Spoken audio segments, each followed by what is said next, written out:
રાજકોટમાં વેક્સિન માટે સવારથી લાગી છે લાંબી કતાર। રાજકોટના અલગ અલગ આરોગ્ય કેન્દ્રની બહાર મોટી લાઈન લાગી છે। વૃદ્ધો વેક્સિન લેવા માટે સવારથી જ લાઈનમાં ઊભા છે।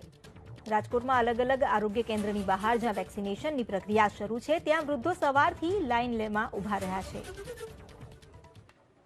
જે સોશિયલ ડિસ્ટન્સ જળવાવું જોઈએ કેમ કે લોકો જે નજીક ઊભા છે। અત્યારે સીધા દ્રશ્યો બતાવશું। આરોગ્ય વિભાગના જે કોઈ જવાબદાર અધિકારી છે તેમને જોવું જોઈએ કેમ કે વેક્સિન જે છે તે કોરોનાનું સંક્રમણ અટકાવવા માટે છે, પરંતુ અહીંયા તો કોરોનાનું સંક્રમણ જે વધી રહ્યું હોય તે પ્રમાણેના જે દ્રશ્યો સામે આવી રહ્યા છે। આ તરફ પણ લોકો હજી નજીક ઊભા છે। વ્યવસ્થાઓ કરવાની જે અહીંયા જરૂરિયાત છે આરોગ્યના કર્મચારી સાથે। તમે શું કહેશો?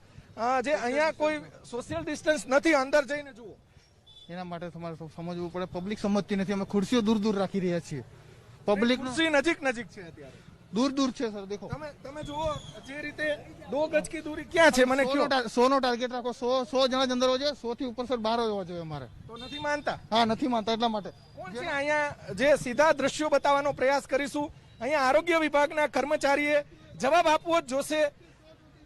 અત્યારે સીધા બહાર જાઓ। બોલો શું કહેવા માંગશો?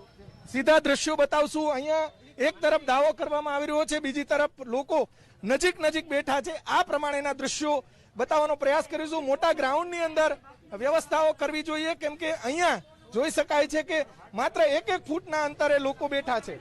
જે સીધા દ્રશ્યો બતાવવાનો પ્રયાસ કરીશું। આરોગ્ય વિભાગના જે કોઈ જવાબદાર અધિકારીઓ છે, મહાનગરપાલિકાના જે કોઈ જવાબદાર અધિકારીઓ છે તેમના સુધી આ દ્રશ્યો પહોંચાડવાનો પ્રયાસ કરીશું। સંક્રમણ ન ફેલાય તે માટેના આપણા પ્રયાસો છે, પરંતુ અહીંયા લોકો 1 ફૂટની નજીક બેઠા છે। આના કારણે સંક્રમણ ફેલાઈ શકે છે। માત્ર આ એક આરોગ્ય કેન્દ્ર નહીં, અલગ ઘણા બધા આરોગ્ય કેન્દ્રની અંદર આ પ્રમાણેના દ્રશ્યો અને આ પ્રમાણેના ટોળા જોવા મળી રહ્યા છે। કેમેરામેન મોહિત લાઠિયા સાથે પરાક્રમસિંહ જાડેજા, એબીપી અસ્મિતા, રાજકોટ।